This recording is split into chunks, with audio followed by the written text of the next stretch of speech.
In the ancient texts of old Sumeria, there speaks of gardens of spice that exist in the east. To the old Sumerian city states, these gardens of spice has been known by many names throughout history, whether it is Ophus, Limerick, Malay, Malabar, or in the modern times Kerala. And when I say Kerala, I am specifically talking about the Kerala coast or the Malabar coast.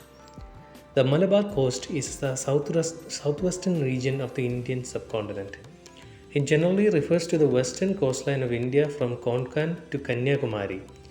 Geographically, it comprises not only of the Kerala coast but of the southernmost tip of the Karnataka coast as well, the Kannada region specifically. This coastal regions, which used to be the hub of international trade back in the day, has now been seen downgraded in station in the international affairs in modern times. It is about this area that I will attempt to explain to you about its history, its culture in today's video. So let's get started. First, modern name is of the region Malabar is commonly attributed to the British, but the name is actually older than the British, and it is generally the name given to the region by Arab traders. Until the arrival of the British, the term Malabar was used in foreign trade circles as general name of Kerala. Earlier, the term Malabar had also been used to denote Tulunadu and Kanyakumari as well, which lies contiguous to Kerala in the southwestern coast of India. In addition to the modern state of Kerala, the people of Malabar were also known as Malabaris. The term, again, Malabar is often used to denote the entire southwestern coast of India. The Arab sailors used to call Kerala Malay, which is actually what they still use call some islands within Kerala, near Kerala coast. The first element of the name, however, is attested already in the topography written by Cosmas Indicopulatus. This mentions the pepper emporium called Malay, which clearly gives its name to Malabar, the country of Malay. The name Malay is thought to come from the word Malayalam. The word Mala meaning mountain, and the second part of the name is thought to continue is said to derive from Arabic, from the word bar for continent or country. So basically, Malabar means country of mountains or mountain land. Al Biruni, the 1973 historian and a chronicler, must have been the first writer to call this state Malabar. Authors such as Balduri also mentioned Malabari ports in their works. The Arab writers had called this place Malibar, Manibar, Mulibar, Munibar, Malabar. It is also reminiscent of the local word Malanad. It is commonly used in Kerala to describe Kerala natives to describe their own land, which literally again means land of the mountains. And it is indeed a land of high elevation and mountainous and hilly region. Kuttanad, which is the point of least elevation in India, lies in the Malabar coast. Kuttanad is also known as the rice bowl of India, has the lowest altitude in India, and is one of the few places in the world where cultivation takes place below sea level. The peak Anamudi, which is also the point which has the highest altitude in India outside of the Himalayas, lies parallel to the Malabar coast on the Western Ghats. The Western Ghats being a mountain range that exists within Kerala borders. The region parallel to Malabar coast generally slopes from the eastern highland of the Western Ghats ranges to the western coastal lowland. The moisture-laden winds of the southwest monsoon on reaching the southernmost point of the Indian subcontinent, because of its topography, divides into two branches, the Arabian Sea branch and the Bay of Bengal branch. The Arabian Sea branch of the southwest monsoon first hits the Western Ghats, making Kerala the first state in India to receive rain from the southwest monsoon. The Malabar coast is thus a source of biodiversity in India and rich in agriculture. The Malabar coast has been a major spice exporter since back as 3000 BCE, according to Sumerian records, and is still in the old Sumerian records. It is still referred to as the Garden of Spices because it's abundant in spices. Kerala spices attracted ancient Arabs, Babylons, and Assyrians and Egyptians, and eventually in the future Europeans and the Portuguese to the Malabar coast. Of course, in the third and second millennia of BCE, Phoenicians who used to live and rule in the Levant established trade with Malabar during this period. Arabs and Phoenicians were the first to enter the Malabar coast to trade spices. The Arabs on the coasts of Yemen, Oman, and in the Persian Gulf must have made for the first long voyage to Malabar and other eastern countries as well. They must have bought cinnamon to Malabar from cinnamon from Malabar to the Southwest Asia.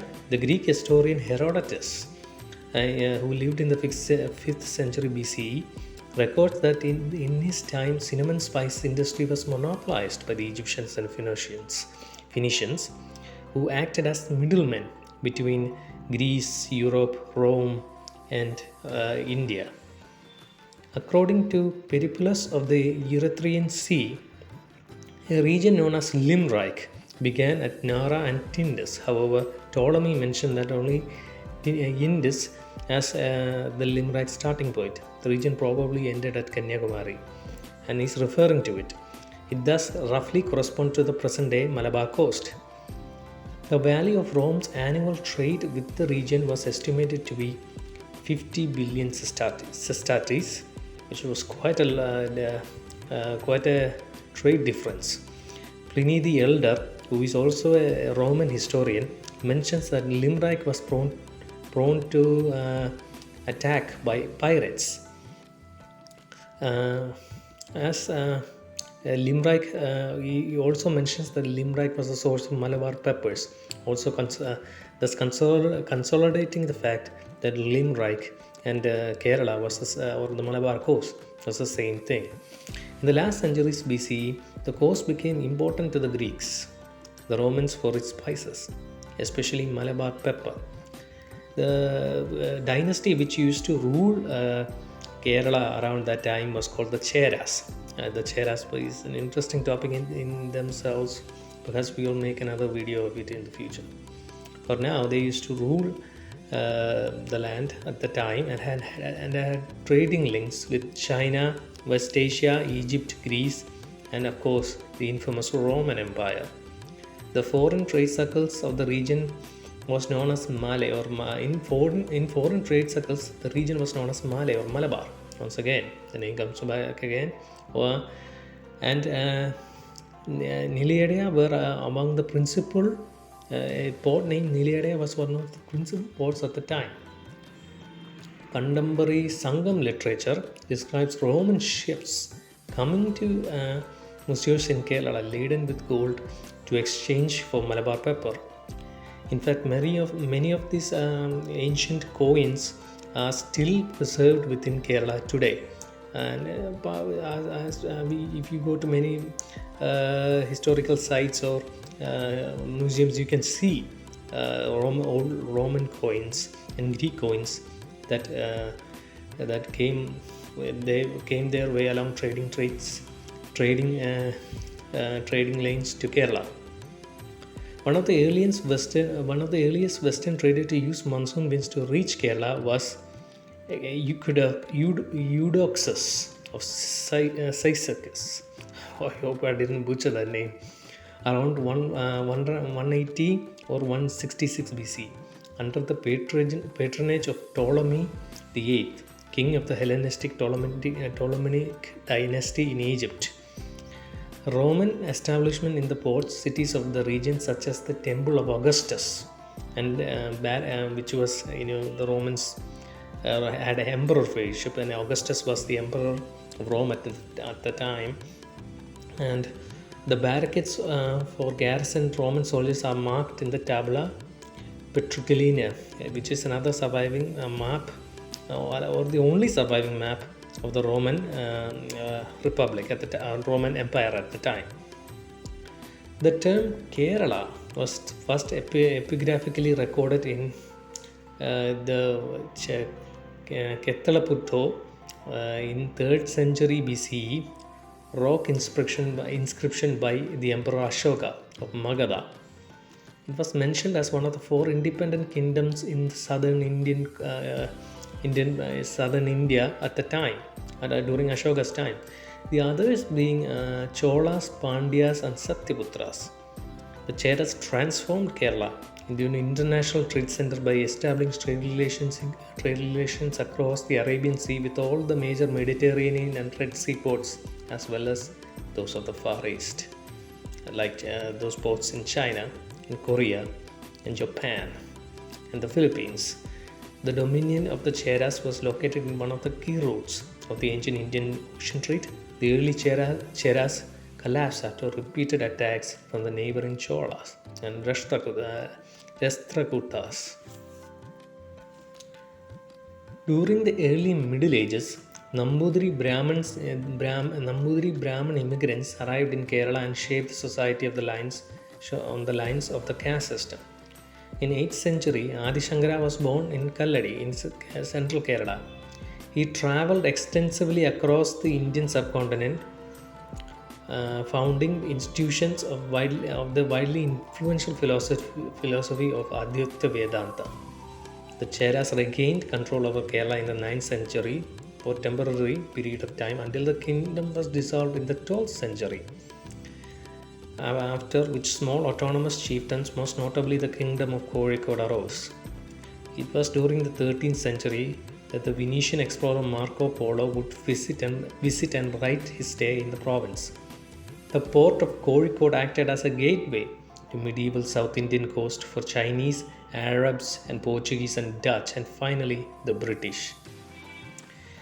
In 1498, Vasco da Gama established a sea route to Kozhikode by circumnavigating Africa, the Cape of Africa, during the Age of Discovery, which was also the first modern sea route from Europe to South Asia, and raised Portuguese settlements which marked the beginning of the colonial era of India.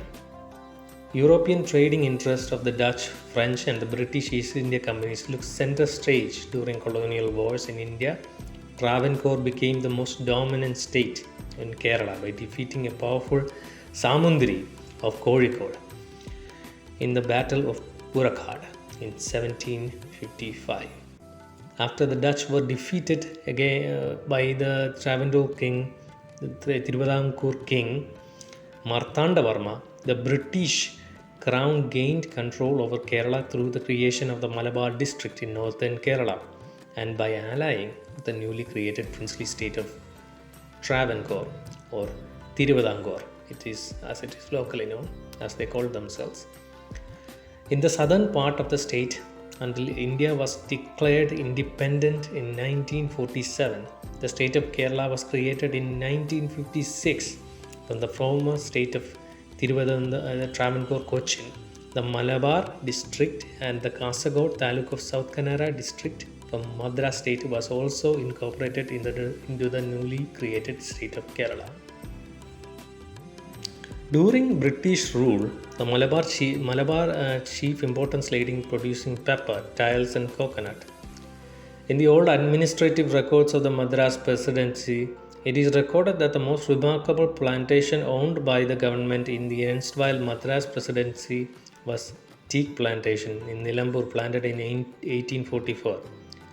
The district of Malabar and the ports of Beypur and Fort Kochi had some sort of importance in the erstwhile Madras Presidency, as it was one of the 2 districts of the presidency that lies on the western Malabar coast, thus accessing the marine route through and through the Arabian Sea.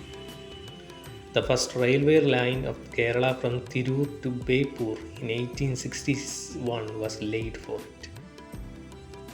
With India's after post-independence, of course, with India's independence, the Madras Presidency became the Madras State later, uh, which was divided along linguistic lines on 1st November 1956, whereupon Kasaragod region was merged with Malabar immediately to the north and the state of Travancore Cochin to the south to form, of course, the state of Kerala as mentioned before.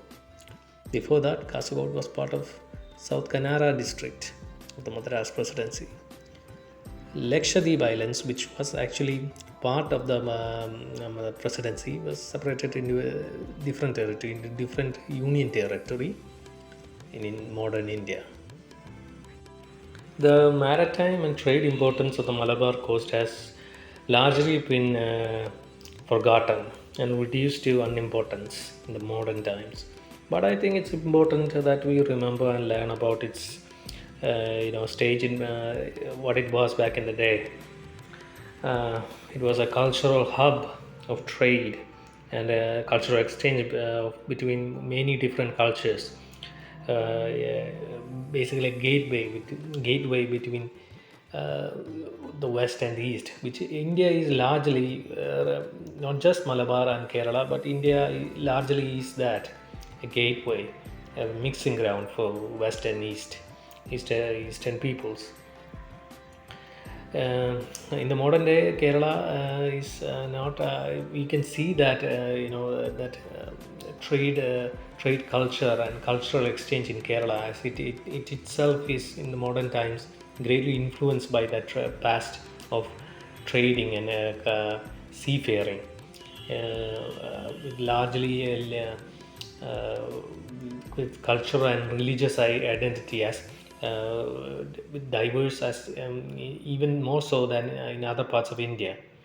It is said that if any foreigner from sea set foot on India, they set foot on Malabar, Kerala first.